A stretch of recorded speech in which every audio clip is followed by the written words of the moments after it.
جب ایک گنہگار بندہ اللہ کے سامنے عاجزی کرتا ہے، روتا ہے، گڑگڑاتا ہے، تو اللہ تعالیٰ بہت ہی زیادہ خوش ہوتے ہیں، بہت ہی زیادہ خوش۔ ایک حدیث پاک کا مضمون ہے، آپ صلی اللہ علیہ وسلم نے مثال دے کر سمجھایا۔ مثلا ایک شخص اپنے سواری میں کھانے پینے کی تمام چیزوں کو لے کر سفر میں نکلا، چلتے چلتے ایسی جگہ آیا جو بالکل جنگل میدان ہو، وہاں زندگی گزارنے کے اسباب کچھ بھی نہ ہو۔ وہ سفر میں تھکا ہارا اور رکا، تھوڑا ٹھہرا، آرام کرنے کے لیے آنکھ لگ گئی، نیند آ گئی۔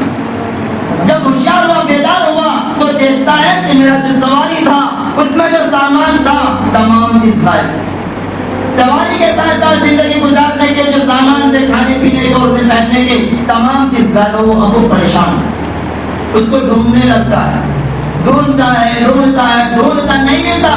آخرکار مایوس ہو کر، تھک ہار کر، اس امید سے کہ اب ملنے والا نہیں ہے، اب میں مرنے والا ہوں، پھر اسی جگہ جا کر کے لیٹ جاتا ہے، سو جاتا ہے، اس نیت سے کہو کہ آپ میری حیات آخری ہے، مجھے مرنا ہے، سامان نہیں، زندگی گزارنے کے اسباب نہیں، یہاں بھی کچھ نہیں ہے، میرے سامان تمام کے تمام سامان غائب ہو گئے ہیں۔ واپس پھر لوٹ کر بھی جاتا ہے اور پیر پر ہاتھ رکھ کر، اس حصے رکھ کر کے لیٹ جاتا ہے، اس نیت سے کہو کہ اب میری موت تو یقینی ہے۔ لیکن جب پھر آنکھ کھل کے میرے دوستوں تو دیکھتا ہے کہ میرا سارا سامان موجود ہے، سواری بھی موجود ہے، کھانے پینے کے جو سامان ہے تمام سامان موجود ہے۔ تو میرے دوست سوچو اس کو بندہ کتنا خوش ہوگا جو اپنی زندگی کی امید کھو چکا تھا، مرنے کی امید سے گویا کہ لیٹ آتا ہوا سونے کے لیے، لیکن جب آنکھ کھلی تو زندگی کے لیے جو جو چیزیں ضرورت پڑتی تمام چیزیں اس کی موجود ہیں، تو کتنا خوش ہوگا۔